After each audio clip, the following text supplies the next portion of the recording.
So hello friends, कैसे हो आप सब लोग। हम आ गए हैं नडिया, अभी मैं जॉब से आ गया हूँ और ये एक दोस्त जा रहा है। ए चॉकलेट दे दो अब ये।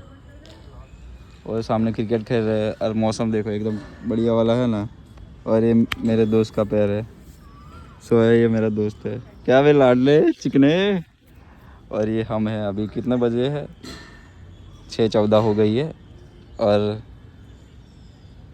ऐसा मौसम है देखो। आज क्यों लागे नहीं एकदम जगह से लागे ना। पर एक मीठा हमारा खेल रहा है। ऋषभ, ये ऋषभ है। और चड्डी पहलवान अब मारेगा, 6 मारेगा। वो क्या कर रहा है पता ही नहीं। उसी दिन की जंड हो गई। ये बॉल फेंका और उसने मारा 6। 6 नहीं है। ये मौसम देखो हमारे यहाँ का। और यहाँ के हम हैं मेंबर्स। हम छुट्टी में खड़े होने वाले हैं। Bye bye.